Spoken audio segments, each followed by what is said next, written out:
আমাদের অনন্য স্টোরি সকল প্রকার পার্ট গল্প দেখতে আমাদের চ্যানেলটি সাবস্ক্রাইব করে পাশে থাকা বেল আইকনটিতে ক্লিক করে অল নোটিফিকেশন অন করে দিন। কি করছো তোমরা? ধ্রুবের কথা কেউ পাত্তা না দিয়ে মৃত্তিকার একটা ছবি নিয়ে ধ্রুবকে বলে, দাদা ভাই দেখতে এটা কেমন? ধ্রুব ছবিটা নিয়ে বলে, ভালো। মৃত্তিকা ছবিটা ধ্রুবের হাত থেকে নিয়ে মিতালিকে বলে, মামুনি এটা ফাইনাল। মিতালি ছবিটা নিয়ে বলে, বাহ, বেশ মানাবে কিন্তু। ধ্রুব কিছু বুঝে বলে, আমি এই মেয়েকে বিয়ে করব না মা। কেন, কাউকে পছন্দ করিস? না। মৃত্তিকা বলে, তুমিও না মামুনি, ওর মতো কাঠখড়টা কে কে কে পছন্দ করবে? মিতালি মাথা নাড়িয়ে বলে, তাও ঠিক বলেছিস তুই। ধ্রুব একবার মা তো একবার বোনের দিকে তাকায়। এটা সত্যি কি তার মা আর বোন? একেই বুঝি বলে ঘরের শত্রু বিভীষণ। কথাগুলো শুনে মনে মনে বলে মিতালি, কালকে অফিসে যাওয়ার দরকার নেই, কালকে আমরা মেয়ে দেখতে যাব। ধ্রুব কিছু না বলে বাড়ি থেকে বেরিয়ে গেল। মিতালি মৃত্তিকা দুজনের দিকে তাকিয়ে বলে, অসহ্য। কেটে গেছে বেশ কয়েকটা দিন। প্রণয়ের সাথে মৃত্তিকার বন্ধুত্বের সম্পর্কটা বেশ এগিয়েছে। কৃত্তিকা বিভিন্ন ছুতোয় আরণ্যকের কাছে ফোন কিংবা আশেপাশে থাকার চেষ্টা করে। কৃত্তিকাকে এখন খুব একটা বিরক্ত লাগে না আরণ্যকের, তবে অদ্ভুত লাগে ব্যবহারগুলো। কিছু একটা আন্দাজ করতে পারলেও নিজের মনের ভুল ভাবে। আরণ্যক কৃত্তিকাকে বন্ধু ছাড়া কিছু ভাবে না, আর না ভাবতে চায়। একটা লোকের পাশে বসে আছে আরণ্যক মৃত্তিকা। মৃত্তিকা এক ধ্যানে তাকিয়ে আছে লেকের ভেতর ফোটা কয়েকটা পদ্মের দিকে, আর আরণ্যক ব্যস্ত তার প্রেয়সীকে দেখতে। হঠাৎ আরণ্যক বলে ওঠে, এই যে এত মুগ্ধতা নিয়ে আমি তোমাকে দেখি, তুমি আমাকে ছেড়ে গেলে আমি কি অসহায় হয়ে পড়বো, এটা বুঝো? মৃত্তিকা আরণ্যকের দিকে তাকিয়ে বলে, কিছু বললেন? ভালোবাসি। মৃত্তিকা আরণ্যকের দৃষ্টি দেখে অন্যদিকে তাকিয়ে বলে, চলুন এবার উঠি। আরণ্যক বিরক্তি নিয়ে হাত ঘড়ির দিকে তাকিয়ে বলে, চলো। এই যে এত মুগ্ধতা নিয়ে আমি তোমাকে দেখি, তুমি আমাকে ছেড়ে গেলে আমি অসহায় হয়ে পড়বো, এটা বোঝো? আরণ্যকের এই কথাটা বারবার মৃত্তিকার কানে বাজছে। সে কথাগুলো শুনেছিল, সে শুধু না শোনার ভান করেছিল। এক মনে আকাশের একটা তারাটার দিকে আছে তাকিয়ে মৃত্তিকা তারাটার দিকে তাকিয়ে বলে, কেমন আছো মা? অবশ্য তুমি তো ভালো থাকার জন্যই আমাকে ছেড়ে গেছো। এমন কেন করলে মা? আর কেউ না চাইলো, তোমাকে আমি তো চাইতাম। তোমাকে আর কেউ ভালো না বাসুক, আমি তো ভালোবাসতাম। তুমি কেন ওদের জন্য চলে গেলে মা? কথাগুলো বলেই ডুকরে কেঁদে ওঠে মৃত্তিকা। কিছুক্ষণ পর আবার বলতে শুরু করলো, আমি ওই বেঈমানদের কাছে যাব না মা, আমি ওদের মুখও দেখতে চাই না মা। মা, ও মা, আমার না তোমাকে খুব দেখতে ইচ্ছে করে জানো। ছোটবেলায় আমি যখন কান্না করতাম, মামুনি বলতো ওই বড় তারাটা তুমি। তুমি নাকি আমাকে সব সময় দেখো। ছোটবেলায় আমি যখন দুষ্টুমি করতাম, তুমি আমাকে যেভাবে বকতে, আমি এই বকাগুলো খুব মিস করি মা। আমার তোমাকে খুব জড়িয়ে ধরতে ইচ্ছা করে মা, তোমার কোলে মাথা রেখে ঘুমাতে ইচ্ছা করে। তুমি ছোটবেলায় যেভাবে আমাকে ঘুম পাড়াতে, আমার খুব ইচ্ছে করে তুমি আবার আমাকে ওইভাবে ঘুম পাড়াও। তোমার শাড়ির আঁচলে যেভাবে লুকাতাম, হাত মুছতাম, এখনো খুব ইচ্ছে করে মা। আমি ছোটবেলায় ভয় পেলে তোমাকে জড়িয়ে ধরতাম, আমার এখনো ইচ্ছে করে তোমাকে জড়িয়ে ধরি। আমি কাউকে মা মা বলে ডাকতে পারি না মা, আমার খুব ইচ্ছে করে মা কাউকে মা মা বলে ডাকি, কিন্তু পারি না। কেন চলে গেলে তোমরা? আমাকে একা রেখে কেন চলে গেলে? কথাগুলো বলে বেলকনিতে পড়ে যেতে নিলেই মিতালি ধরে বসিয়ে দেয়।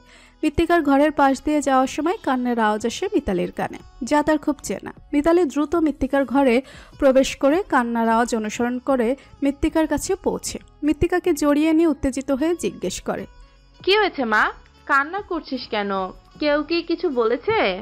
মৃত্তিকা কান্নারত অবস্থায় মাথা নাড়ালো, যার অর্থ না। মিতালির কিছু মনে হতে বলে, মায়ের কথা মনে পড়ছে? মৃত্তিকা মাথা নাড়ালো। মিতালি কিছু বলল না, শুধু মৃত্তিকার এক হাত দিয়ে জড়িয়ে নিয়ে অন্য হাত দিয়ে মাথায় হাত বুলাতে লাগলো। হঠাৎ মৃত্তিকার হাতে একটা কাগজ দেখে জিজ্ঞেস করে, হাতে ওটা কিসের কাগজ? মৃত্তিকা কিছু বলল না, শুধু মিতালির দিকে এগিয়ে দিল। মিতালি কাগজ নিয়ে দেখে এটা চিঠি। মিতালি চিঠিটা পড়তে আরম্ভ করলো। প্রিয়, কেমন আছো জিজ্ঞেস করব না, কারণ আমি জানি তুমি ভালো আছো। তুমি যখন চিঠিটা পাবে তখন হয়তো আমি থাকবো না। অভিনব, তোমার মনে আছে আমাদের প্রথম দেখা, প্রথম ঘুরতে যাওয়া? আমার সব মনে আছে জানো তো। তোমার রাগ, অভিযোগ, অভিমান, আমাদের খুনসুটি, এইগুলো না আমার চোখের সামনে ভাসে। তুমি আমাকে কত ভালোবাসতে বলো। আমাদের বিয়েটা সবার কাছে পারিবারিক বিয়ে, কিন্তু আমাদের বিয়েটা ভালোবাসার ছিল। তুমি আমাকে হারাবে না বলে কত পাগলামো করতে। আমার বাড়ির লোক ভালোবাসার বিয়ে পছন্দ করে না। তুমি ভেবেছিলে যদি বিয়ে না হয়, তাই তুমি ঘটক দিয়ে বিয়ের প্রস্তাব পাঠিয়েছিলে, মনে আছে তোমার? জানো, বিয়ের পর আমাদের যখন বাচ্চা হচ্ছিল না, তুমি বলেছিলে তোমার বাচ্চা লাগবে। আমাকে চড় মেরেছিলে। সেদিন মনে হয়েছিল মরে যায়, কিন্তু ভয় করত তোমার বুকে অন্য কেউ মাথা রাখবে, তোমাকে কেউ জড়িয়ে ধরবে। এইগুলো চিন্তা করে আমি মরতে পারিনি। এরপর যখন তোমার শার্টের লিপস্টিক কিংবা পারফিউমের গন্ধ, এইগুলো আমি দেখেও না দেখার ভান করেছিলাম, আমি পাত্তা দেইনি। কারণ জানো কেন? আমার বিশ্বাস ছিল তুমি এমন কিছু করতে পারোই না। তারপর আমাদের মৃত্যুকে আসলো। সেদিন আমি ভীষণ খুশি হয়েছিলাম। জানো, আমি ভেবেছিলাম এবার আমাদের সুখের দিন আসবে। তুমিও কি খুশি হয়েছিলে? কি জানি, যখন তুমি দিনের পর দিন বাড়ি আসতে না, আমি ভাবতাম তুমি সত্যিই খুবই ব্যস্ত। তুমি ব্যস্ত ছিলে, তবে তোমার ছেলে আর বউকে নিয়ে। একদিন আমি তোমাকে দেখেছিলাম একটা মেয়ের সাথে। মেয়েটাকে চেনা চেনা লাগলেও আমি মনের ভুল ভেবেছিলাম। আমার জায়গায় অন্য কেউ হলে তোমাকে জিজ্ঞেস করতো, কিন্তু আমি করিনি। কেন জানো? আমি অশান্তি চাইনি। আমি চাইনি তোমার আর আমার মধ্যে কোনো ভুল বোঝাবুঝির সৃষ্টি হোক। আমি শুধু চেয়েছি তোমার সাথে আমি মৃত্যুর আগ পর্যন্ত থাকবো। তোমার প্রতি ছিল অনেক বিশ্বাস। আমি নিজের থেকেও বেশি তোমাকে বিশ্বাস করতাম। কিন্তু তুমি কি করলে? তবে কি জানো অভিনব, তোমার থেকে বড় আঘাত এই জীবনে কেউ দিতে পারলো না। কি অদ্ভুত নিশানা তোমার, ঠিক অন্তর বরাবরই ঘায়েল করতে পেরেছো। তোমার বদলে যাওয়াগুলো আমার ভীষণভাবে ব্যথিত করত আমার হৃদয়। তোমার বদলে যাওয়া দেখে আমার মনে হতো আমি কাকে গিয়ে তোমার বদলে যাওয়ার কথা বলবো। কেউই তো বিশ্বাস করবে না তুমি মানুষটা এতটা নিষ্ঠুর হয়ে গেছো। আমি তোমাকে ভীষণ ভালোবাসি। ওই বাড়ি থেকে চলে আসার পর আমি অনেক চেষ্টা করেছি সব নতুন করে শুরু করার, মৃত্তিকা আর যে আসছে তাকে নিয়ে বাঁচার, কিন্তু আমি পারছি না। আমার ভীষণ কষ্ট হয়, বুকের ভেতর চিনচিন ব্যথা করে, কেমন দম বন্ধ হয়ে আসে। তাই ঠিক করেছি আমি চলে যাব যে আসছে তাকে নিয়ে। আমি জানি মৃত্তিকা হয়তো আমার উপর রাগ করবে, আমাকে হয়তো স্বার্থপর বলবে। তুই যখন কাউকে ভালোবাসবি দেখিস তাকে হারানোর ভয় কেমন হয়। তবে আমি চাই না এমন কিছু তোর সাথে হোক। আমি জানি আমার মেয়ে আমাকে বুঝবে, ও অবুঝ নয়। দাদা বৌদিভাই সবাই ওকে আগলে রাখবে, আর ধ্রুব নিজের বোনের মতো আগলে রাখবে। মৃত্তিকা জীবনে যেই আসুক, যে তোকে ভালোবাসবে তাকে বিয়ে করবি, তাহলে কখনো কষ্ট পাবি না। আর তোর যদি মনে হয় তোর বাবার কাছে যাবে, যেতে পারো। এটা তোর ব্যক্তিগত পছন্দ। যতই হোক সে তোর বাবা, সে তোমার সাথে কোনো অন্যায় করেনি। নিজের খেয়াল রাখবে। আমাকে ক্ষমা করে দিও দাবাই বৌদি, আমি ভুল করেছি, আমি জানি। তার জন্য আমি ক্ষমা প্রার্থী। সবাই ভালো থেকো। ইতি আর শিয়া। চিঠিটা পড়ে মিতালি কেমন যেন থম মেরে রইল কিছুক্ষণ। কত অজানা কথা জানতে পারল সে। অভিনবের সাথে প্রেমের বিয়ে, এত ভালোবাসা শেষ কিনা একটা বাচ্চার জন্য। সত্যি কি একটা বাচ্চার জন্য ভালোবাসা মরে যায়? না, তাহলে তো আজ তার এখানে থাকার কথা ছিল না। তাহলে তো আজ তাদেরও উপসংহার বিচ্ছেদ হতো। মিতালি কিছু সময় নিয়ে নিজেকে সামলে নিয়ে মৃত্তিকাকে বলে, এত কান্না করে না মা, মাথা ব্যথা করবে। মৃত্তিকা কিছু বলতে যাবে তার আগেই জ্ঞান হারায়। মিতালি মৃত্তিকাকে ডাকতে থাকে, কিন্তু কোনো সাড়া শব্দ নেই। তার হাত কেন ঠান্ডা হয়ে যাচ্ছে। মিতালি কি করবে কিছু বুঝছে না। বাড়িতে কেউ নেই, ধ্রুব এখনো বাড়ি ফিরেনি, আরস্য বাড়ি নেই, কি করবে মাথায় ঢুকছে না। মিতালি মৃত্তিকাকে নিয়ে বিছানায় শুইয়ে দেয়। মিতালি ধ্রুবকে ফোন দেওয়ার জন্য ফোন নিয়ে নাম্বার ডায়াল করে, রিং হচ্ছে। ধ্রুব আরণ্যক বসে গল্প করছে। হঠাৎ ফোনের আওয়াজে বিরক্ত হয়ে ফোন ধরে কানের কাছে নেয়। মিতালি কান্না করতে করতে বলে, ধ্রুব তাড়াতাড়ি তুই বাড়ি আয়। মিতালির কান্নারত অবস্থায় ঘাবড়ে যায়। সে উত্তেজিত হয়ে জিজ্ঞেস করে, কি হয়েছে? তুমি কান্না করছো কেন? মৃত্তিকা জ্ঞান হারিয়েছে, তোর বাবা বাড়ি নেই, ডাক্তারের ফোন নাম্বার পাচ্ছি না, তুই তাড়াতাড়ি আয়। আমি এক্ষুনি আসছি। কথাটা বলেই ফোনটা কেটে পকেটে রেখে আরণ্যকের উদ্দেশ্যে বলে, আমাকে এক্ষুনি বাড়ি যেতে হবে। কি হয়েছে ধ্রুব? মৃত্তিকা ঠিক আছে? ভয় নিয়ে জিজ্ঞেস করে আরণ্যক। ঠিক নেই ও। আমিও যাবো তোর সাথে। ধ্রুব আরণ্যকের দিকে তাকিয়ে বলে। চল। দুজনেই গাড়িতে উঠে বসলো। ধ্রুব বলল, এটা ডক্টরের নাম্বার, তো এই নাম্বারে কল দিতে থাক। আরণ্যক নাম্বারটা নিয়ে ফোন দিতে লাগলো। মৃত্তিকার ঘরে উপস্থিত হয়েছে সকলে। ডাক্তার চেক আপ করছে। আরণ্যক এক দৃষ্টিতে তাকিয়ে আছে মৃত্তিকার দিকে। ডাক্তারের চেক আপ শেষ হতেই ধ্রুব জিজ্ঞেস করলো, ঠিক আছে সবকিছু? ওকে আমি ছোটবেলা থেকে দেখে আসছি। আমি তো তোমাদের বলেছিলাম যেন মানসিক চাপ নেই, তাহলে খারাপ কিছু হতে পারে। মিতালি বলে, ও যাতে মানসিক চাপ না নেয় সেজন্য তো ওর কাছ থেকে অনেক কথা লুকিয়েছি, কিন্তু চিঠিটা কোথা থেকে পেলো কিভাবে?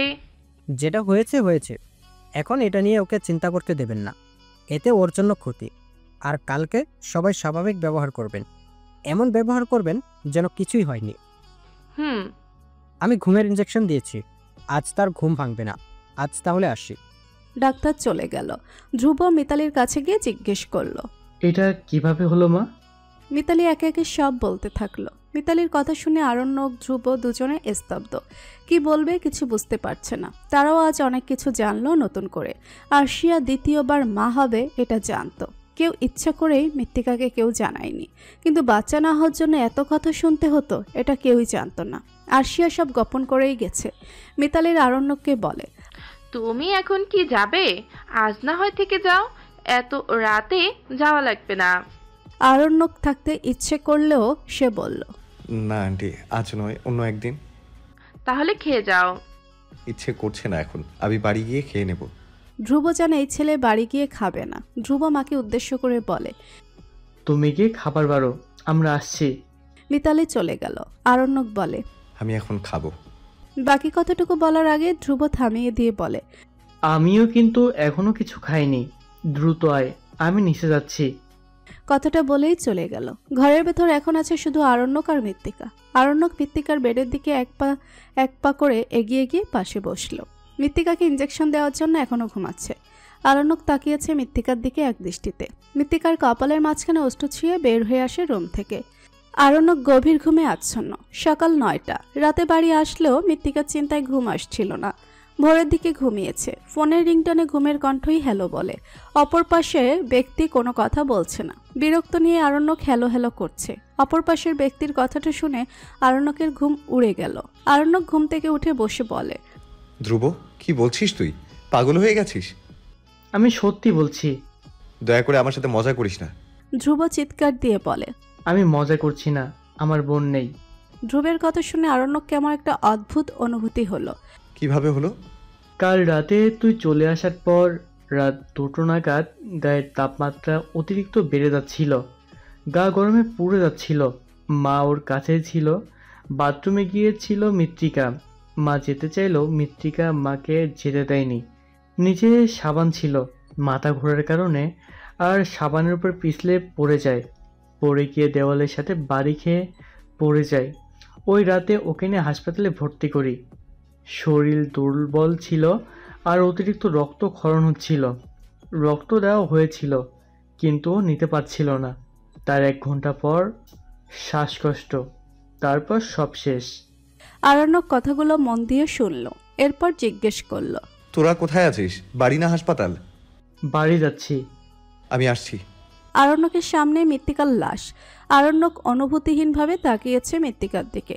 আরুষের মধ্যেও কোনো অনুভূতি কাজ করছে না। মিতালি কান্নাকাটি করেই যাচ্ছে। সে বারবার নিজেকে দোষারোপ করছে। তাকে শান্ত করার চেষ্টা করছে পাড়ার কিছু লোক।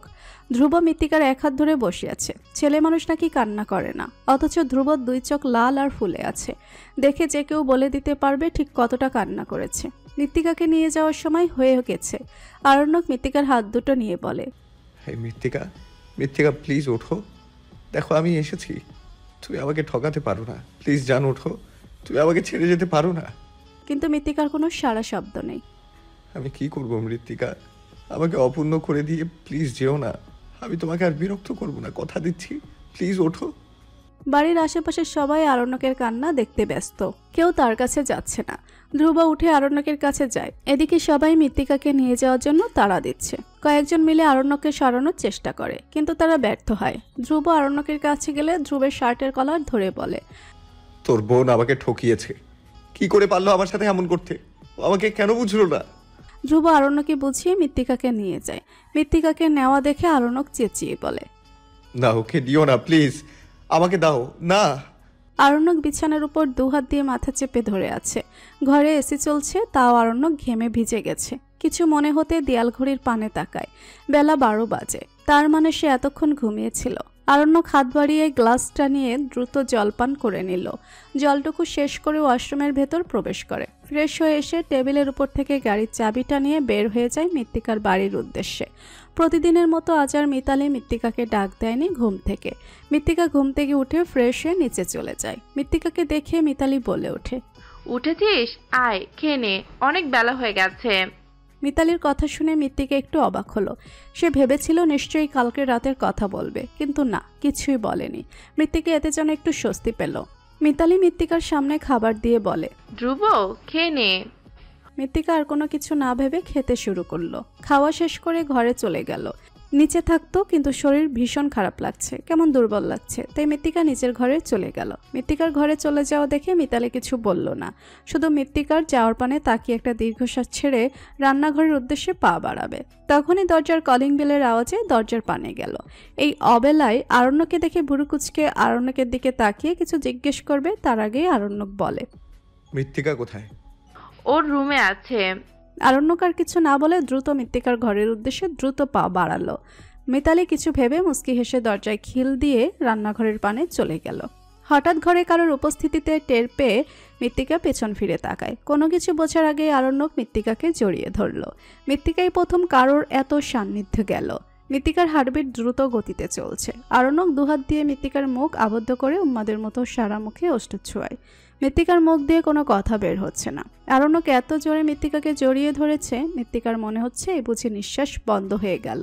মৃত্তিকা নিজেকে একটু স্বাভাবিক করে বলে, কি করেছেন? আমার দম বন্ধ হয়ে আসছে। আরণ্যকের কোনো জবাব নেই। সে এখনও সেভাবেই জড়িয়ে ধরে আছে মৃত্তিকাকে। মৃত্তিকার কাঁধে তরল কিছুর উপস্থিতি পেয়ে আরণ্যকের কাছ থেকে জোর করে নিজেকে ছাড়িয়ে নিয়ে বলে, আপনি কান্না করছেন? আরণ্যক মুখ অন্য পাশে নিয়ে বলে, আমি কান্না করছি না। মৃত্তিকা মুচকি হেসে বলে, কান্দিয়া কি বান্দিয়া রাখা যায়? মানুষ যদি স্বেচ্ছায় না থাকে? আরণ্যক মৃত্তিকার একদম কাছে এসে চোখে চোখ রেখে বলে, না, কিন্তু আমি তোমাকে বেঁধে রাখবো, একদম আমার সাথে, কোথাও যেতে দেব না। আর যদি যাওয়ার দুঃসাহস দেখাও, হাত পা ভেঙে রেখে দেব। মৃত্তিকা বলে, আপনার চোখ এত ফোলা কেন? লাল হয়ে আছে। রাত জেগে কি গাঁজা খান? আমি ওসব খাই না। একটা কথা জিজ্ঞেস করব? হুম। আপনি কি সত্যি আমাকে ভালোবাসেন? তোমার কি মনে হয়? আমি আপনাকে জিজ্ঞেস করেছি। আরণ্যক মৃত্তিকার চোখে চোখ রেখে বলে, ভীষণ ভালোবাসি। তুমি আমাকে ছেড়ে গেলে আমার কি হবে আমি নিজেও জানি না। আমাকে যদি আপনি সত্যি ভালোবাসেন তার প্রমাণ দিন। কি প্রমাণ চাও? আপনি কান্না কেন করছিলেন? শুধু এটা বলুন, তাহলে বুঝবো আপনি আমাকে সত্যিই ভালোবাসেন। আরণ্যক মৃত্তিকার দিকে তাকিয়ে ভাবে, এই মেয়ের এত শয়তানি বুদ্ধি আসে কোথা থেকে? আরণ্যক কিছুক্ষণ চুপ থেকে বলে, স্বপ্ন দেখেছিলাম। কি স্বপ্ন দেখেছিলেন? আরণ্যক কিছু বলে না। তার সেই ভয়ানক স্বপ্নের কথা ভাবতেই ভয় করে। সে কিছু বলে না, শুধু চুপ করে থাকে, কিন্তু কোনো উত্তর দেয় না। মৃত্তিকা বলে, নিশ্চয়ই দেখেছেন আমি মরে গেছি। কথাটা বলেই আরণ্যকের দিকে তাকিয়ে ভুরু নাচায়। আরণ্যক কিছু রাগে দৃষ্টিতে মৃত্তিকার দিকে তাকায়। মৃত্তিকা কোনো পাত্তা না দিয়ে বলতে শুরু করে, আচ্ছা, আপনার রাগ হয় না? আপনি সারাক্ষণ আমাকে ভালোবাসি ভালোবাসি বলেন, অথচ আমি আপনাকে কিছুই বলি না। রাগ কেন হবো? যেটা খুব তাড়াতাড়ি পাওয়া যায় সেটা খুব তাড়াতাড়ি হারিয়েও যায়। তাই কিছু প্রিয় জিনিস দেরিতে আসুক, শেষ পর্যন্ত থাকুক, আর কখনো না হারাক। আমি অপেক্ষার শেষটা সুন্দর চাই। অপেক্ষা? কত আর অপেক্ষা করবেন? এত অপেক্ষা করে কি হবে বলুন তো? আমি যদি রাজি না হই? রাজি তোমাকে হতেই হবে। আর অপেক্ষা মানে আমার কাছে অনিশ্চয়তা, আর এই অনিশ্চয়তা থাকা সত্ত্বেও কারোর জন্য অপেক্ষা করা বারেই ভালোবাসা। আর আমি তোমাকে ভালোবাসি। মৃত্তিকা আরণ্যকের দিকে এক দৃষ্টিতে তাকিয়ে আছে। মৃত্তিকার দৃষ্টিতে আছে একরাশ মুগ্ধতা। মিতালি মৃত্তিকার ঘরে এসে বলে, আরণ্যক তুমি কি কিছুক্ষণ থাকবে? কেন আন্টি, কোনো সমস্যা? আসলে আমি একটু বাজারে যাব, কিছু প্রয়োজনীয় জিনিস কিনতে। ওকে একা রাখতে চাচ্ছি না। সমস্যা নেই, তুমি যাও, আমি মৃত্তিকার সাথে আছি। আচ্ছা, তাহলে আমি যাচ্ছি। কথাটা বলে ঘর থেকে বের হয়ে গেল মিতালি। মৃত্তিকা আরুণাকের উদ্দেশ্যে বলে, আপনাকে দেখে মনে হচ্ছে ঘুম থেকে উঠেই চলে এসেছেন। কিছু খেয়েছেন? না। বসুন, আমি খাবার নিয়ে আসছি। মৃত্তিকার খাবার আনতে চলে গেল রান্নাঘরের উদ্দেশ্যে। কিছুক্ষণ পর খাবার নিয়ে হাজির আরণ্যকের সামনে। খাবারগুলো রাখতে আরণ্যক বলে, ওই আহম্মক তোমাকে ফোন দিয়েছিল কেন? আরণ্যকের কথা মৃত্তিকার কিছুই বুঝলো না, তাই সে জিজ্ঞেস করলো, বুঝতে পারলাম না, আহাম্মক কে? সেদিন যার সাথে হাসাহাসি করছিলে সে। ও, প্রণয়। হ্যাঁ, ওই ছাগলটা। আর নম্বর কোথায় পেলো? আমি দিয়েছি। আমার নাম্বার আপনি ছাড়া আর কে দেবে? কেন দিয়েছো? একসাথে পড়ি, কখন কোন কাজে লাগবে তাই। কেন, ওখানে কি মেয়ে নেই? আছে, কিন্তু আপনি তো জানেন আমি সবার সাথে মিশতে পারি না, আমার সময় লাগে। তো মিশবে না তাই ছেলের সাথে? আমি তো ওর সাথেও কথা বলতাম না, ও নিজে আমার সাথে মিশে কথা বলে। নীতি কোথায়? আপনি জানেন না, ও তো ওর বাবার বদলির জন্য অন্য শহরে চলে গেছে। এখানে আসবে না? জানি না, তবে আসতে পারে। আচ্ছা, আপনার নীতিকে কেমন লাগে? ভালো। মৃত্তিকা বলে। আরে খাচ্ছেন না কেন? খান, ঠান্ডা হলে ভালো লাগবে না। আরণ্যক কিছু বলতে যাবে, তার আগে মৃত্তিকা থামিয়ে দিয়ে বলে, আমি প্রণয় সম্পর্কে আর কিছু শুনতে চাচ্ছি না। আপনি খেতে শুরু করুন, আর আমি যা বলবো সেটা মন দিয়ে শুনবেন। আরণ্যক কিছু না বলে খেতে শুরু করলো। মৃত্তিকা আরণ্যকের দিকে তাকিয়ে বলতে শুরু করলো, নীতি মেয়েটা কিন্তু বেশ ভালো, লম্বা, ফর্সা, সব দিক থেকেই পারফেক্ট। আমার বেস্ট ফ্রেন্ড বলে বলছি না। মৃত্তিকার কথাগুলো কেমন যেন একটা অদ্ভুত লাগছে শুনতে। এই মেয়ে তো কারোর প্রশংসা করার না। আরণ্যকের মাথার মধ্যে কিছু একটা মনে হতেই আটকে ওঠে মৃত্তিকা বলে, ওর সাথে যদি আমি দাদাভাইয়ের বিয়ে দেই কেমন হবে বলুন তো? আরণ্যক স্বস্তির একটা নিঃশ্বাস ফেলল। যা ভেবেছে তা বলেনি। আরণ্যক বলল, সবকিছু ছেড়ে ধ্রুবের বিয়ে নিয়ে পড়লে কেন? মৃত্তিকা বিরক্ত নিয়ে বলে, ওর বয়স হচ্ছে, বিয়ে করবে কবে? বয়স তো আমারও হচ্ছে, আমাকে নিয়েও একটু চিন্তা করো। আপনাকে নিয়ে আমি কেন চিন্তা করব? আন্টিকে বলুন। আন্টি তো রাজি, কিন্তু তুমি তো রাজি হচ্ছ না। আপনি দ্রুত খান তো, আপনার সাথে এগুলো নিয়ে কথা বলাই আমার ভুল হয়েছে, যত সব। গেছে অনেকগুলো দিন। এর মধ্যে মৃত্তিকার রেজাল্ট বেরিয়েছে। 2 দিন পর ভার্সিটির পরীক্ষা। মৃত্তিকা পরীক্ষার জন্য প্রিপারেশন নিচ্ছে। সেদিনের পর থেকে মিতালির, ধ্রুব, আরুষ কেউ তাকে চিঠির ব্যাপারে কোনো প্রশ্ন করেনি। চিঠি সম্পর্কে প্রশ্ন করা মানে মৃত্তিকা মানসিক চাপ বাড়বে, যা তার জন্য একেবারেই উত্তম নয়। তবে এদের মনে সেই একটা প্রশ্ন, চিঠিটা পেল কোথায়? চিঠি ছিল 2টা, যেগুলো তারা আরশিয়ার মৃত্যুর পর পায়। সেগুলো যাতে মৃত্তিকা না পায় তাই চিঠি দুটো সরিয়ে রেখেছিল। আরশিয়ার মৃত্যুতে মৃত্তিকা বেশ ভেঙে পড়েছিল। একা একা থাকতো, কারোর সাথে কথা বলতো না। মাঝে মাঝে মাথায় প্রচুর ব্যথা করত। ডাক্তারের কাছে নিলে ডাক্তার মানসিক চাপ কিংবা অতিরিক্ত চিন্তা করতে মানা করে। এরপর মৃত্তিকাকে নিয়ে বাইরের জগতে ঘোরাঘুরি, মানুষের সাথে মেলামেশা করাতে থাকে। ধীরে ধীরে মৃত্তিকার স্বাভাবিক জীবনে ফিরে আসলেও সবার সাথে মিশে উঠতে পারে না। মিতালির কথাগুলো চিন্তা করতে করতেই মৃত্তিকা ডেকে উঠল। মিতালি বলল, আমি ঘরে আছি মৃত্তিকা। মৃত্তিকা মিতালির ঘরে প্রবেশ করে মিতালির কাছে বসে বলতে শুরু করলো, তোমার দাদাভাইয়ের বিয়ে নিয়ে খুব চিন্তা হয় তাই না? শোন না, আমি না তোমাকে একটা কথা বলবো ভাবছি, কিন্তু বলতে পারছি না। কি বলবি বল। নীতিকে তোমার কেমন লাগে মামুনি? বেশ ভালো লাগে। এটুকু বলেই চোখ বড় বড় করে মৃত্তিকার দিকে তাকিয়ে বলে, তুই কি ধ্রুবর সাথে ওকে বিয়ে দিতে চাচ্ছিস? মৃত্তিকা বলল, না, আমি তো শুধু বললাম তুমি যদি। বাকি কথাটুকু বলার আগে মিতালি খুশিতে গদগদ হয়ে বলে, ইস, চোখের সামনে মেয়ে থাকতে আমি সারা দেশ খুঁজে বেড়াচ্ছি। বিয়ে আমি নীতির সাথেই দেব। ওর কথা তো আমার মাথা থেকে বেরিয়ে গিয়েছিল। কিন্তু তোমার ছেলে যদি রাজি না হয়? ওর না হলে ওর ঘাড় রাজি হবে। নীতি কবে আসবে? জানি না মামুনি, তবে ও এখানে পরীক্ষা দেবে। সত্যি? হঠাৎ কলিং বেলের আওয়াজে মিতালি মৃত্তিকাকে বলে, এখন কে এলো? কি জানি, তুমি থাকো, আমি দেখছি। মৃত্তিকা চলে গেল দরজা খুলতে। মিতালিও মৃত্তিকার পেছন পেছন গেল। মৃত্তিকা দরজা খুলতেই অবাক হয়ে তাকিয়ে আছে। সে স্বপ্ন নাকি বাস্তবে আছে বুঝতে পারছে না। ভেতরে আসতে দিবি নাকি বাইরেই দাঁড় করিয়ে রাখবি? মৃত্তিকা দরজা থেকে সরে যেতেই মিতালির কাছে গিয়ে প্রণাম করে বলে, তোমরা আমাকে দেখে এমন অবাক হচ্ছ কেন? আরে না মা, একটু আগে আমরা তোর কথাই বলছিলাম, কিন্তু মৃত্তিকা তো বলেনি তুই আজ আসবি। ওই ছাগলটাকে আমি বলেছি নাকি? আমি তোমাদের সবাইকে সারপ্রাইজ দিতে চেয়েছিলাম, তোমরা সারপ্রাইজ হয়েছো তাই না? ভীষণ সারপ্রাইজ হয়েছে নীতি। তোর মা বাবা আসেনি কেউ? না, বাবা গাড়িতে তুলে দিয়েছিল আর আমি চলে এসেছি। বাবা মা সবাই পরে আসবে। মৃত্তিকা অবাক হয়ে বলে, তুই একা একা এত দূর চলে এলি, তোর ভয় করলো না? না, ভয় করবে কেন? আমি বড় হয়ে গেছি। মিতালি বলে, যা ফ্রেশ হয়ে আয়, আমি খাবার দিচ্ছি। না না আন্টি, আমি এখন কিছু খাবো না। আমি সারা রাস্তা খেতে খেতেই এসেছি। তুমি তো জানো আমি গাড়িতে উঠে খেতেই থাকি। আচ্ছা তাহলে ফ্রেশ হয়ে নে।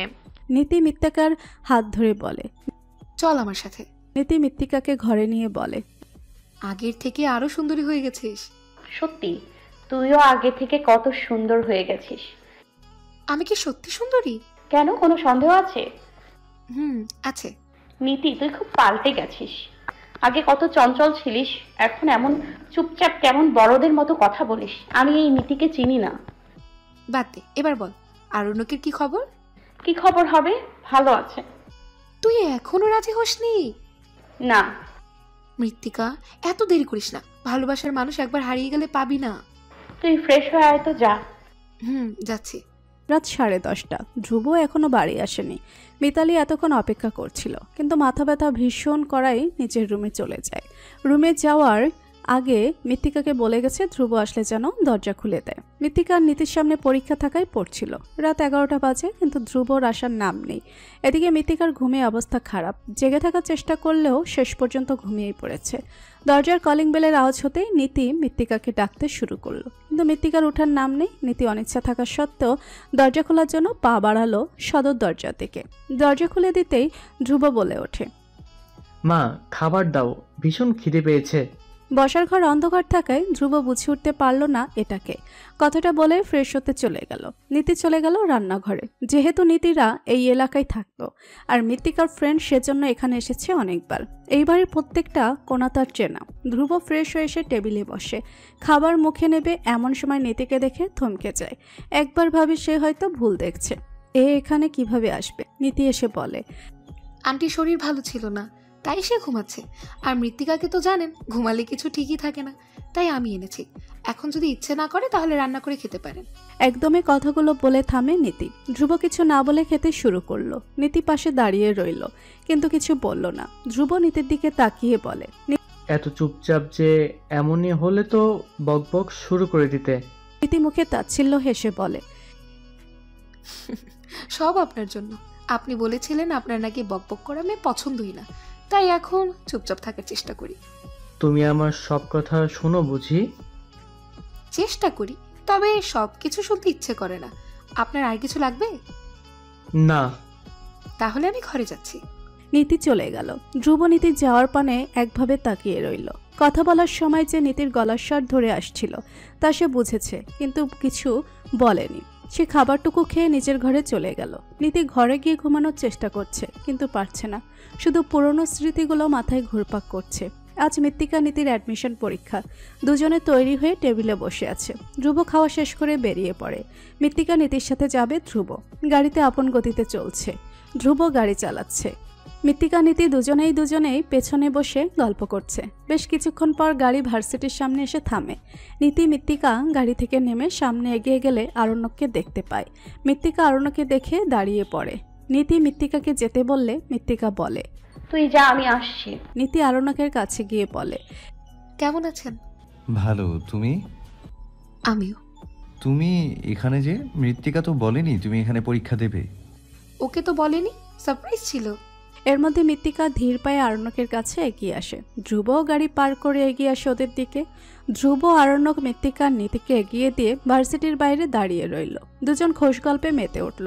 পরীক্ষা শেষ হতেই একে একে সবাই বের হয়ে আসলো হল থেকে। একটু ভিড় কমতেই নীতি মৃত্তিকা হল থেকে বের হয়ে আসে। মৃত্তিকা নীতি বের হয়ে ধ্রুবের কাছে চলে যায়। ধ্রুব মৃত্তিকা নীতিকে দেখে জিজ্ঞেস করে, পরীক্ষা কেমন হয়েছে? ভালো। চল গাড়িতে ওঠ।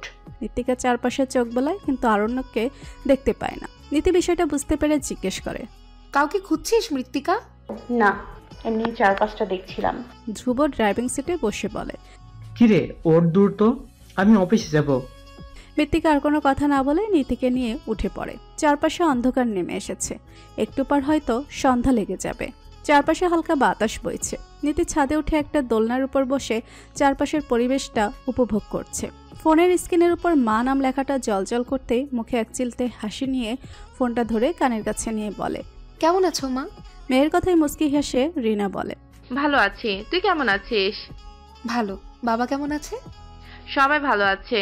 কি করছিস? ছাদে দোলনায় বসে আছি। ও, তুমি কি করছো মা? তোর সাথে কথা বলছি। বাবা কোথায় মা? অফিস থেকে এখনো আসেনি। ও আচ্ছা শোন, তোর সাথে কিছু কথা বলবো, তুই রাগ করবি না বল? করবো না, বলো।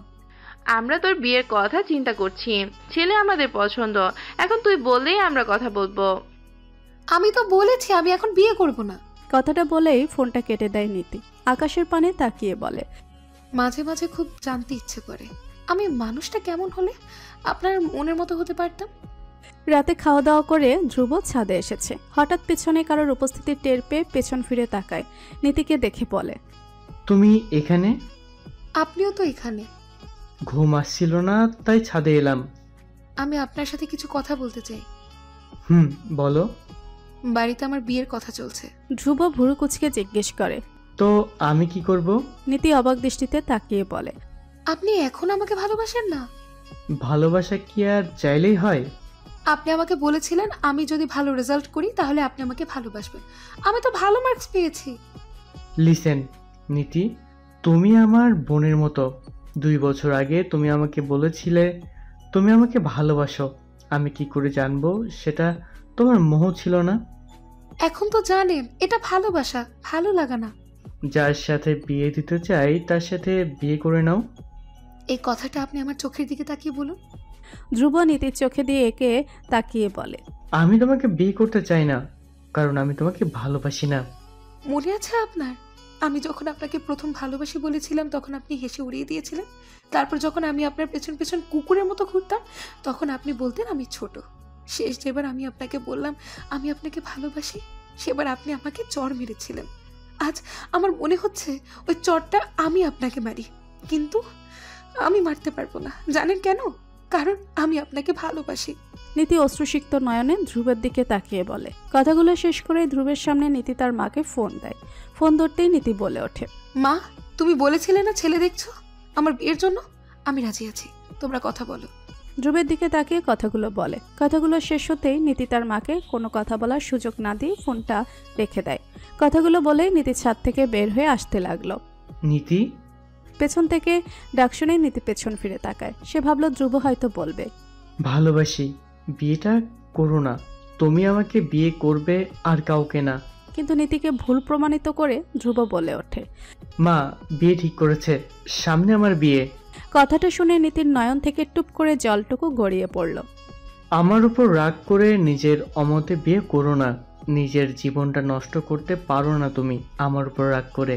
নীতি ধ্রুবের কথা শুনে এক পা করে ধ্রুবের দিকে এগিয়ে যেতে লাগলো। নীতি ধ্রুবের একদম কাছে গিয়ে ধ্রুবের পায়ের উপর নিজের পা দিয়ে দুহাত দিয়ে ধ্রুবের শার্টের কলার ধরে ধ্রুবের ওষ্ঠে নিজের ওষ্ঠ মিলিয়ে দেয়। ফোন হাতে নিয়ে ব্যালকনিতে দাঁড়িয়ে আছে মৃত্তিকা। আরণ্যকে ফোন দেবে কি দেবে না সেই ভাবনায় মগ্ন।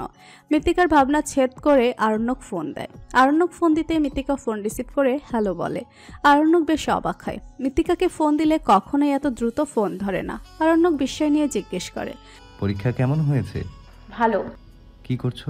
কিছু না, আপনি কি করছেন? অফিস থেকে কেবল বাড়ি আসলাম। মৃত্তিকা অবাক হয়ে বলে, আপনি অফিস থেকে এসে আপনি আমাকে ফোন করেছেন? ফোন রাখুন, ফ্রেশ হন আর খাবার খেয়ে ঘুমোতে যান। এখন না, একটু পর।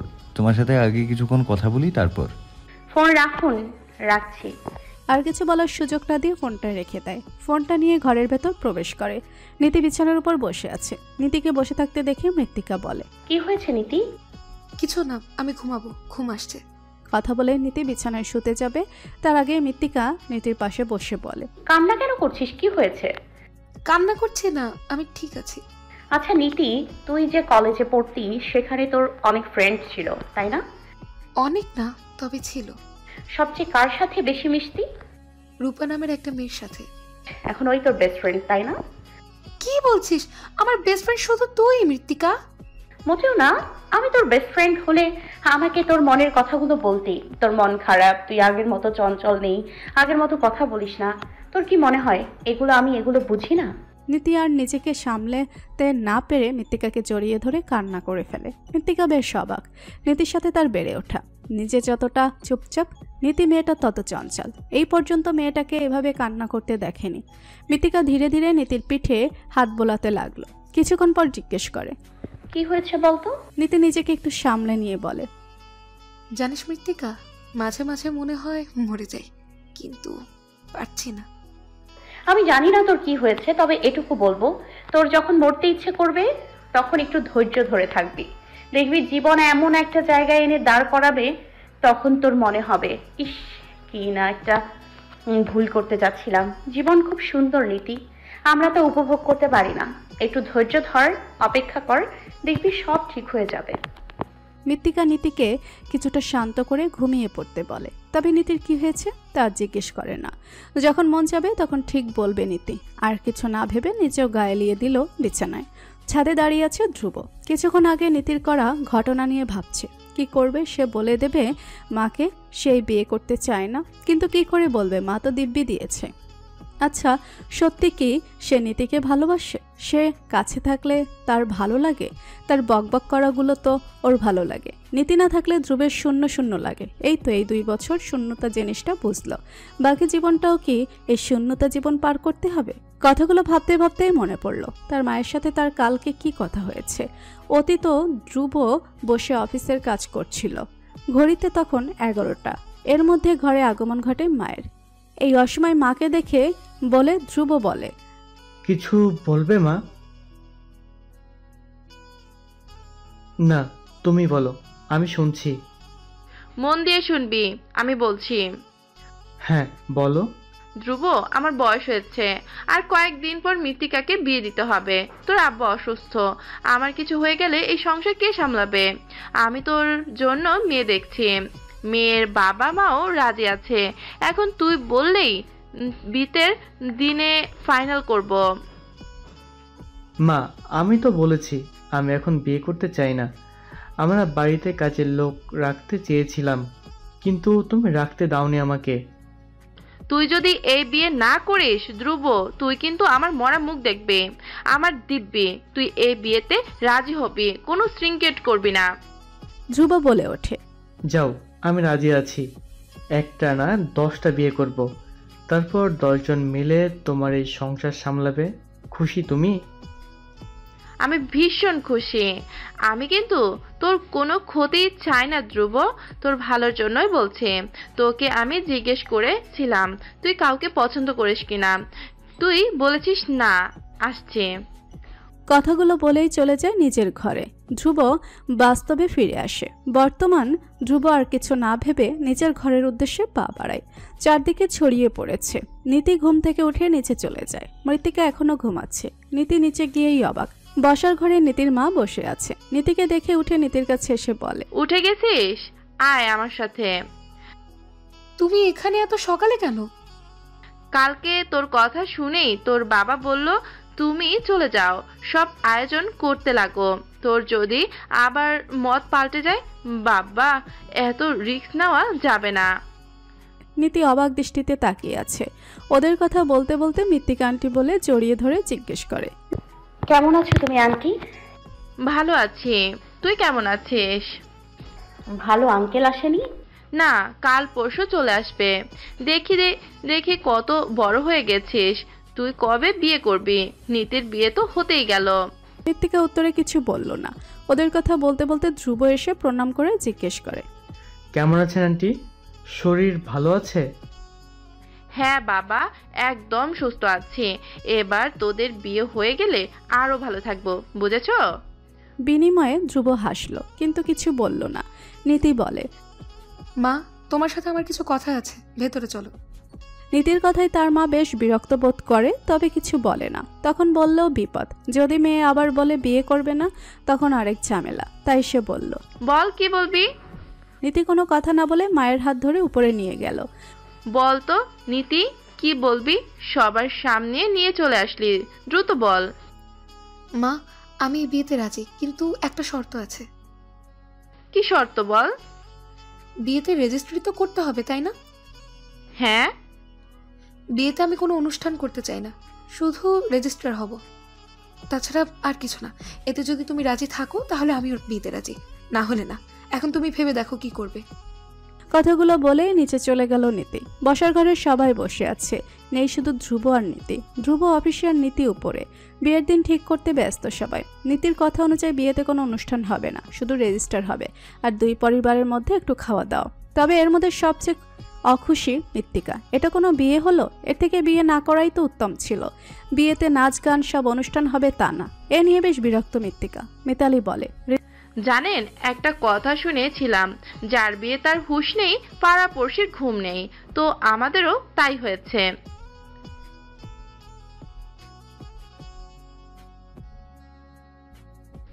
একটু বেরো, বিয়ের জন্য শাড়ি গয়নাগুলো এগুলো তো কেন?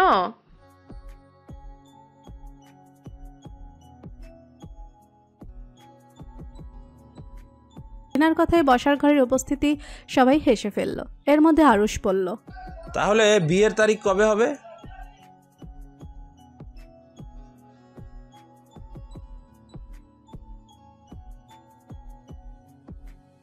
আচ্ছা, তাহলে কালকে বরং নতুন শাড়ি গয়না যা লাগবে সব কিনে আনতে হবে। মঙ্গলবার বিয়ে ঠিক করি। আজ শনিবার, বেশি দিন হাতেও নেই। হ্যাঁ মামুনি, মেনুতে কি কি থাকবে? হ্যাঁ, সেটাও তো এখনো ভাবিনি। আরুষ বলে, একটা লিস্ট করে আমাকে দিও কি কি আনতে হবে। আচ্ছা। আজ রবিবার, সবাই বিয়ের কেনাকাটা করতে বের হয়েছে। দোকানে মৃত্তিকা নীতির জন্য বেনারসি কিনতে ব্যস্ত, কিন্তু তার এতে কোনো মনোযোগ নেই। অন্যদিকে ধ্রুবের পাঞ্জাবি পছন্দ করতে ব্যস্ত আরণ্যক। মৃত্তিকা আরণ্যককে দেখে প্রথমে একটু অবাক হয়, তারপর আরণ্যকে পাত্তা না দিয়ে সে নিজের কাছে ব্যস্ত হয়ে পড়ে। মিতালি, রিনা বাকিদের জন্য জামা কাপড় কিনতে ব্যস্ত। হঠাৎ আরণ্যক এসে মৃত্তিকার কাছ ঘেঁষে দাঁড়িয়ে পড়ে। নীতি কিছুটা দূরে চেয়ারে বসে আছে। আরণ্যক মৃত্তিকার কানের কাছে গিয়ে জিজ্ঞেস করে, নীতির বর কি করে? আরণ্যকের কথা শুনে মৃত্তিকা অবাক দৃষ্টিতে তাকিয়ে আছে। সে কি তার সাথে মজা করছে? মৃত্তিকা বলে, আপনি কি আমার সাথে মজা করছেন? আশ্চর্য, মজা কেন করব? আচ্ছা, ধ্রুবের যার সাথে বিয়ে ঠিক হয়েছে সে কি করে? মৃত্তিকা রেগে বলে, আপনি আমার সামনে থেকে সরুন তো। তুমি রেগে যাচ্ছ কেন? আপনি কি বলদ? বলদের কি করলাম? যেটা জানি না জিজ্ঞেস করব না? কেন দাদা ভাই আপনাকে বলেনি? কি বলবে? তোমার দাদা ভাই তো বিয়েই করতে চায় না, ও তো মেয়েই দেখেনি। কেন, ও কি মেয়ের নামও জানে না? না। নীতির সাথেই দাদা ভাইয়ের বিয়ে ঠিক হয়েছে, পরশু ওদের বিয়ে হবে। কানে কম শোনে নাকি? সত্যি। হ্যাঁ। আচ্ছা শোনো মৃত্তিকা, বিয়ের 1 মিনিট আগেও তুমি ধ্রুবকে জানতে দেবে না বিয়েটা কার সাথে হচ্ছে। কেন? পরে বলবো। তুমি বলবে না? প্রমিস করো বলবে না? কেন? দাদা ভাই জানে না নীতির সাথে ওর বিয়ে হচ্ছে? মামু না, উনি তো বলেছিল। তোমার দাদা ভাই দেখেনি। কেন? সেটা আজ বলবো না। কবে বলবেন? মৃত্তিকার কানের কাছে মুখ নিয়ে বলে, বাসর রাতে। অসভ্য। মৃত্তিকা এখান থেকে কিছু শাড়ি নিয়ে মিতালি আর রিনার কাছে চলে যায়। মৃত্তিকা যেতেই আরণ্যক ধ্রুবের দিকে একবার তাকায় আর একবার নীতির দিকে। আরণ্যক জানে নীতি ধ্রুবকে ভালোবাসে। আরণ্যকের সামনেই নীতি ভালোবাসার কথা বলেছিল ধ্রুবকে, কিন্তু ধ্রুব নীতিকে পাত্তা দেয়নি। কিন্তু এই ধ্রুব এখন নীতিকে ভালোবাসে, কিন্তু স্বীকার করে না। কিন্তু মুখে মিথ্যা বললেও চোখ তো কখনো মিথ্যা বলে না। আরণ্যক কতবার জিজ্ঞেস করেছে কি হয়েছে, কিন্তু তার মুখ দিয়ে এলো কথা কিছু না। এরা যে দুই ভাই বোন দুটোই পাগল, এটা আরণ্যক জানতো, কিন্তু এত বড় পাগল সেটা ওর জানা ছিল না। আরণ্যক মনে মনে বলে, দুটোই হার জ্বালানি, একটা আমাকে জানাচ্ছে তো আরেকটা ওই ছোট মেয়েকে। অসভ্য দুটোই। নীতি একদৃষ্টিতে তাকিয়েছে, ধ্রুবের চোখে জলে ভর্তি। এই মানুষটা তার হবে না। কথাটা ভাবতেই কেমন যেন দম বন্ধ হয়ে আসছে নীতির। ধ্রুবের আশেপাশে কেউ নেই। নীতি বসা থেকে উঠে ধ্রুবের পাশে গিয়ে দাঁড়িয়ে বলে, আমার একটা শেষ ইচ্ছে রাখবেন ধ্রুব? ধ্রুব নীতির দিকে না তাকিয়েই বলে, বলো, কি ইচ্ছে? আমার বিয়ের শাড়িটা পছন্দ করে দেবেন আপনি? চলো। ধ্রুব একের পর এক শাড়ি দেখছে, কিন্তু তার পছন্দ হয় না। সে নীতির জন্য শাড়ি দেখতে ব্যস্ত, অথচ নীতি তার শখের পুরুষকে দেখতে ব্যস্ত। ধ্রুব একটা শাড়ি নীতির গায়ের উপর রেখে বলে, এটাতে তোমাকে বেশ মানাবে। নীতি কিছু বলে না, সে একদৃষ্টিতে তাকিয়ে আছে ধ্রুবের দিকে। রিনার ডাকে নীতির ধ্যান ভাঙে। রিনা নীতিকে নিজের কাছে ডাকে। নীতি তার মায়ের কাছে চলে যায়। বাড়ির সবার জন্য শাড়ি, গয়না, প্রয়োজনীয় সব কিনে বাড়ির উদ্দেশ্যে রওনা দেয়। বিয়ে যেহেতু আনুষ্ঠানিকভাবে হয় না, তাই তেমন কোনো সাজগোজ করা হয়নি। বাড়ির ভেতর শুধু একটু গুছিয়ে রাখা হচ্ছে। আরণ্যক বাড়িতে বসে অফিসের কাজে ব্যস্ত। মায়ের কল দেখে ফোন রিসিভ করে কানের কাছে নিয়ে হ্যালো বলে। কি করছিস? অফিসে কাজ করছি মা। তুই কি অফিসের কাজ ছাড়া আর কিছু বুঝিস না? কি করব বলো? তোমার তো আমার বিয়ে নিয়ে কোনো মাথা ব্যথা নেই যে বিয়ে করে বউয়ের সাথে ব্যস্ত সময় পার করব। অরণ্যক, আমি তোর মা হই।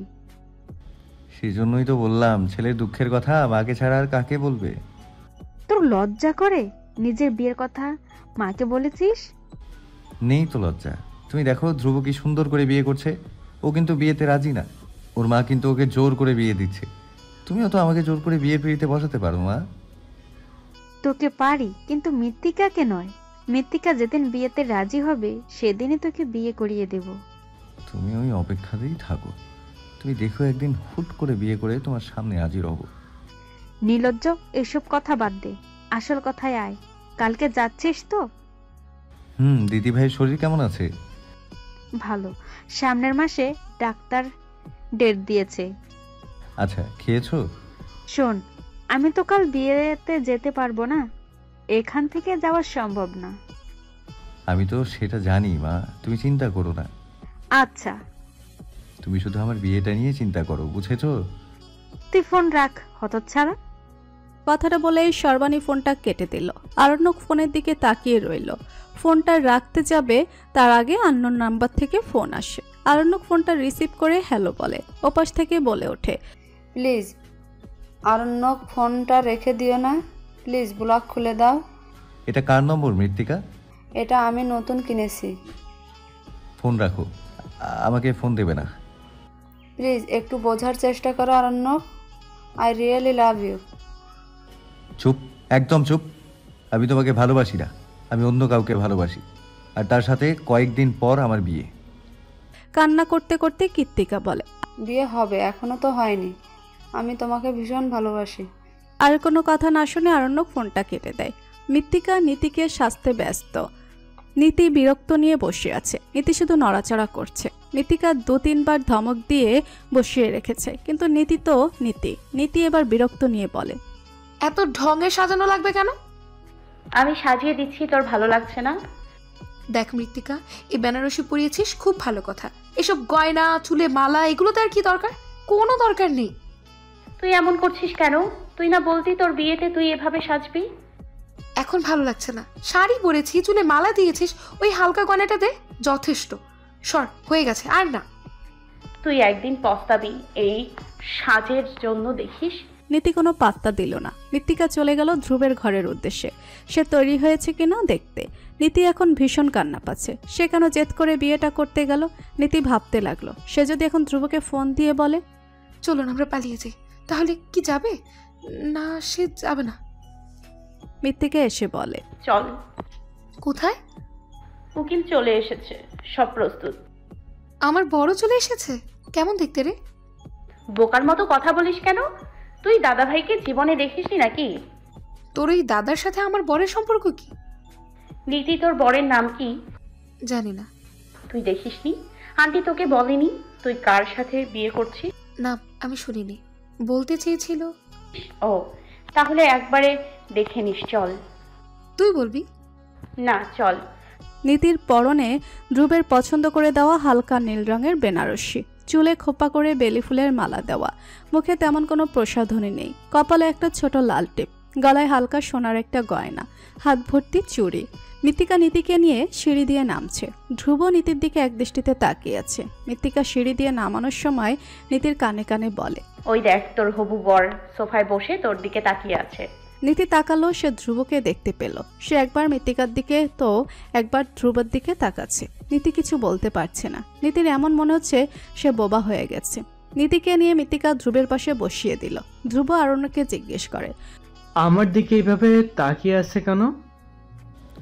হয়তো তোর মতো সেও কেবল জানতে পারলো তুই ওর বর। ধ্রুবের হুট করে ভীষণ গরম লাগতে শুরু করলো। উকিল রেজিস্ট্রি পেপার নিয়ে এগিয়ে দেয় দুজনের দিকে। নীতি এক বাক্যে সই করে দিল।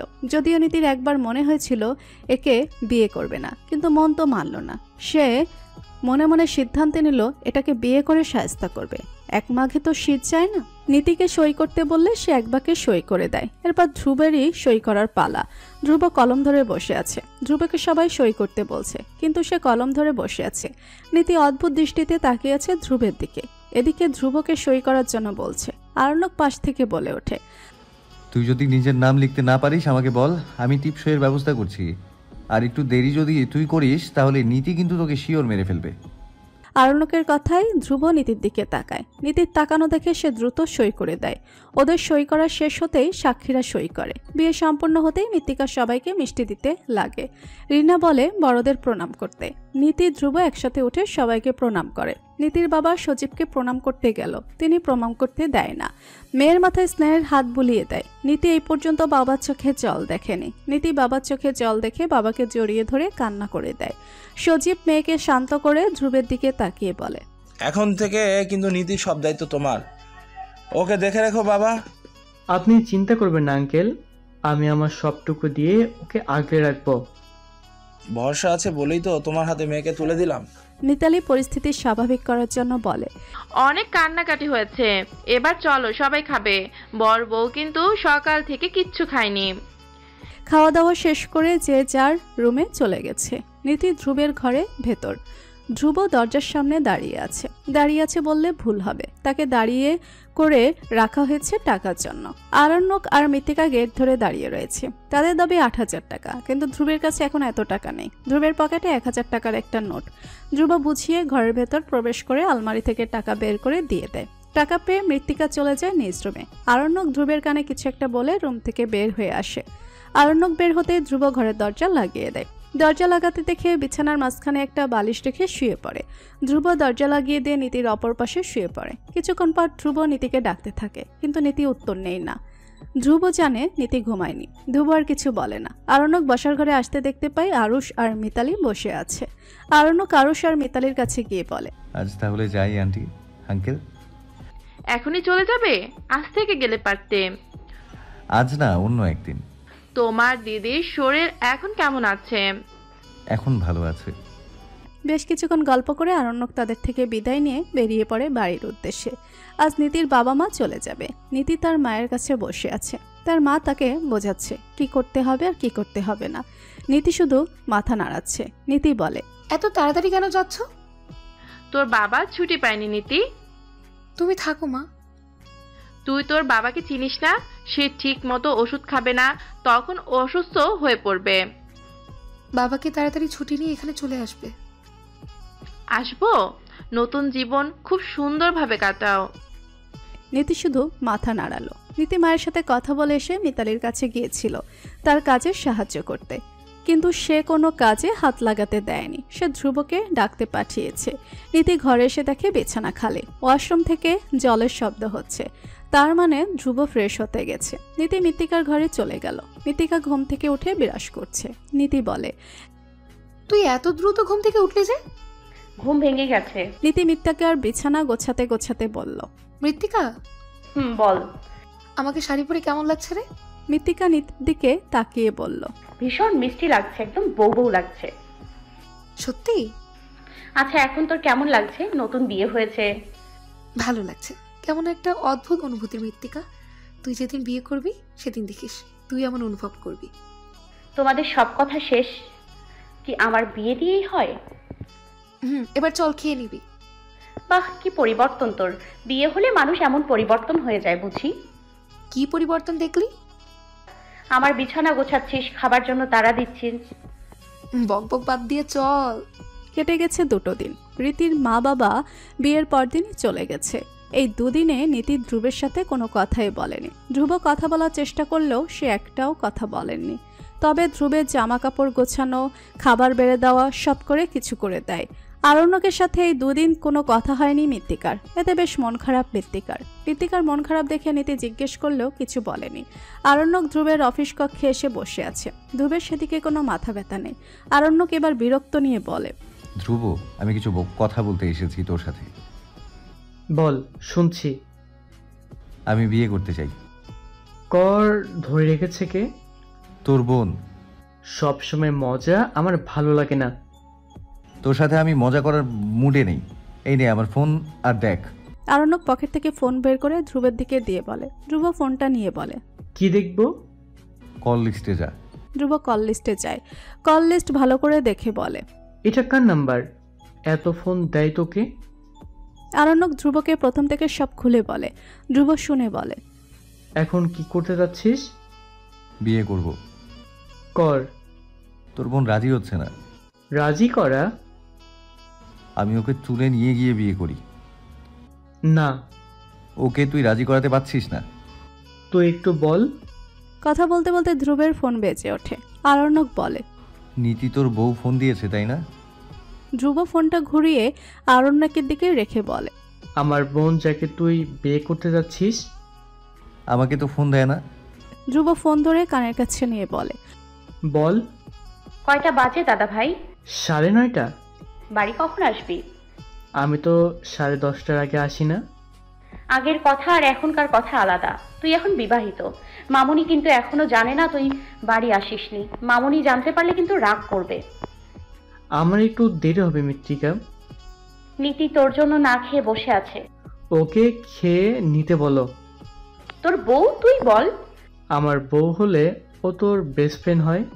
তুই একদম ঢং মারবি না। এত ঢং কোথা থেকে শিখেছিস? তোর বন্ধুর কাছ থেকে। তুই হয় এখন বাড়ি আয়, না হলে আমি মামুনিকে কিন্তু বলে দিব। রাখ, আসছি। ফোন রেখে ধ্রুব বলে, আমাকে যেতে হবে। যা, বউয়ের কোলে গিয়ে বসে থাক। এগুলো কি ধরনের কথা আরণ্যক?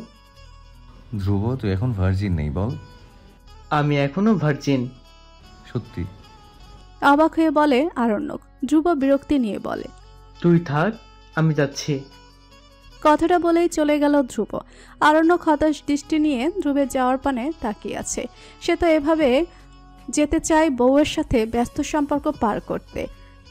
সেও বেরিয়ে যায় তার বাড়ির উদ্দেশ্যে। নীতি বিছানা ঠিক করছে। কলিং বেলের আওয়াজে ঘর থেকে বের হয়ে দরজা খুলে দেয়। দরজা খুলে দিতেই ধ্রুব ঘরের ভেতরে প্রবেশ করে বলে, বাবা মা কি ঘুমিয়ে পড়েছে? নীতি দরজা লাগাতে লাগাতে শুধু হুম বলল, তার বেশি একটা কথাও বলে না। ধ্রুব নীতিকে খাবার বাড়তে বলে ফ্রেশ হতে নিচের ঘরে চলে যায়। নীতি খাবার বাড়তে লাগলো। ফ্রেশ হয়ে খেতে বসলো ধ্রুব। নীতি পাশেই দাঁড়িয়ে আছে, যদি কিছু লাগে। বিয়ের পরেই 3টা দিন খাবার দিয়ে নিজেও খেতে শুরু করে, কিন্তু আজ ব্যতিক্রম। ধ্রুব বলে, তুমি খাবে না? খেয়েছি। কখন খেলে? মৃত্তিকা আমার সাথে খাবে বলে আমাকেও খেয়ে নিতে হয়েছে। আমার সাথে বসেও একটু খাও। আমার একা একা খেতে ভালো লাগে না। পেট ভরা। ধ্রুব কোনো কথা না তার পাশের চেয়ারে হাত ধরে বসিয়ে দেয়। এরপর নিজের প্লেট থেকে খাবার নিয়ে নীতির মুখের সামনে ধরে। নীতি বিরক্ত নিয়ে বলে, বললাম তো আমি। বাকি কথাটুকু বলার আগে ধ্রুব নীতির মুখে খাবার দিয়ে দেয়। খাবার দিয়ে বলে, চুপচাপ খাও। মৃত্তিকার সাথে খেয়েছো, ভালো করেছো। এখন আমার সাথে একটু খাও। নীতি আর কিছু না বলে খেতে লাগলো। ধ্রুব নিচে খাচ্ছে আর নীতিকে খাওয়াচ্ছে। নীতি 2-3 বার মুখে নিয়ে বলে, আমি আর পারবো না। ধ্রুব আর কিছু না বলে নিজের খাওয়াটা শেষ করতে লাগলো। মৃত্তিকা জলের বোতলের জল শেষ করে, তাই ঘর থেকে বের হয়ে রান্নাঘরের উদ্দেশ্যে যাচ্ছিল জল নিতে। নিচে নামার সময় খেয়াল করে ধ্রুব আর নীতিকে। সে সেখানেই দাঁড়িয়ে পড়ে। দাঁড়িয়ে দাঁড়িয়ে জিনিস বেশ উপভোগ করছে। মৃত্তিকা বুঝতো নীতি ধ্রুবকে পছন্দ করে। নীতির সাথে মৃত্তিকার কথা বলার সময় আগে ধ্রুবের কথা জিজ্ঞাসা করে। মৃত্তিকা দেখেছে ধ্রুবের জন্য ভালোবাসা নীতির চোখে। সে জল না নিয়ে নিজের ঘরে চলে গেল। ধ্রুবের খাওয়া শেষ হয়ে গেলে ধ্রুব ঘরে চলে যায়। নীতি সবকিছু গুছিয়ে সেও ঘরে চলে গেল। মৃত্তিকা ফোন নিয়ে আরণ্যকের নাম্বারে ফোন দেয়, কিন্তু নাম্বার বন্ধ। কিছুক্ষণ পর পর মৃত্তিকা ফোন দিতে থাকে, কিন্তু নাম্বার বন্ধ। হতাশ হয়ে বসে রইল। আরণ্যক 12টার আগে ঘুমায় না, সেটা সে জানে। তাহলে ফোন ধরছে না কেন? আজ 2 দিন আরণ্যক ফোন দেয় না। এ নিয়ে বেশ চিন্তিত মৃত্তিকা। ফোনের আওয়াজে মৃত্তিকা ফোনের দিকে তাকায়। সে ভাবলো হয়তো আরণ্যক ফোন দিয়েছে, কিন্তু না, ফোন দিয়েছে প্রণয়। প্রণয়ের ফোন দেখে একটু অবাক হলো। এখন 10:30 বাজে, এত রাতে কেন ফোন দিচ্ছে? সে আর কিছু না ভেবে ফোনটা ধরে কানের কাছে নিয়ে কথা বলতে শুরু করলো। কেমন আছে? ভালো। তুমি এত রাতে ফোন দিয়েছো, কোনো সমস্যা? না, আমি কি বিরক্ত করলাম? না না না, কি করছো? কিছু না, বসে আছি। আমি না তোমাকে একটা কথা বলতে চাই মৃত্তিকা। হ্যাঁ বলো, শুনছি। তুমি কিছু মনে করবে না তো? না, শুনে কি করি বলি, বলো তো। আমার সাথে কালকে দেখা করবে প্লিজ? কালকে সম্ভব না। তাহলে কবে? 2 দিন পরে দেখা করি, তুমি ফোনে বলতে পারো, সমস্যা নেই। সব কথা কি ফোনে বলা যায়? কিছু কিছু কথা সামনে বলতে হয়। কাল না, অন্য একদিন।